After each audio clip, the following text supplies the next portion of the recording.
काय सांग बरं. फारम पहिला भरला होता तर पहिले पैसे आले, आता बँकेत गेलती पण बँक म्हणाली आता पैसे तुमचे बंद पडले. तर आम्ही म्हणलं चालू करू, तर ते चालू होईना. तर काय करा म्हणाले? ते केवायसी करा म्हणाली. तर किती हप्ते आले पहिले? पहिले हप्ते एकदा आले 7,500, नंतर आले 1,500. एवढ्यात मान्य आहे. बरं आता किती राहिले तर? आता 9 हप्ते राहिले. बरं मग सुनाचे किती आले तर तुमचे किती राहिले? सुनाचे एकदा आले 6,500 आणि आता नंतर आले 3,000. तेव्हापासून बंद झाली. निवडणूक झाली का त्याच्यानंतर एकच हप्ता आला. मला बँकवाले काय म्हणाले तर?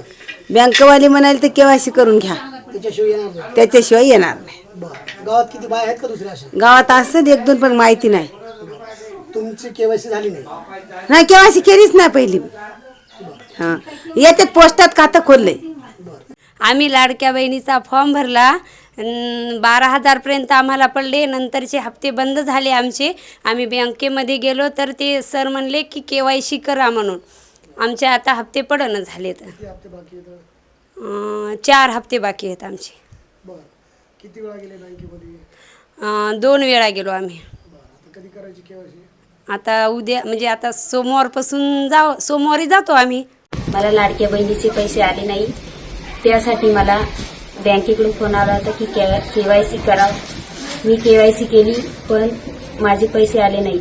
बाकीच्या महिलांचे पैसे आले. मी बँकेत जाऊन बघितलं तर माझे पैसे आले नाहीत. आणि माझी एवढीच विनंती आहे सरकारला की माझी KYC पूर्ण करून मला माझे पैसे द्यावे, एवढीच सरकारला विनंती आहे. माझं नाव वंदना प्रदीप खोलाने आणि मला लाडक्या बहिणीचे पैसे पण नाही आले आणि मी बँकेत पण गेले होते.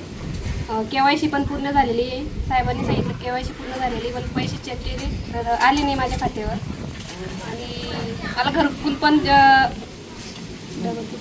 मला वाटलं होतं लाडक्या बहिणीचे पैसे माझे जमा होतील, पण जमा झाली नाही आणि मला गरज पण आहे पैशाची. आम्ही लाडक्या बहिणीचे गेलतो बँकेमध्ये, डबल का पैसे आले नाहीत भाऊ. फॉर्म भरला होता, किती आले किती नाही आले? 12,000 आले, 6,000 राहिले. काय म्हणले बँकेतले साहेब? एकदा या म्हणले 2 वेळा कशासाठी? KYC करायसाठी. देश विदेशातील प्रत्येक घडामोडींचे लाईव्ह अपडेट मिळवण्यासाठी आता साम टीव्हीच्या सर्व सोशल मीडिया प्लॅटफॉर्मला लाईक, फॉलो आणि सबस्क्राईब करा.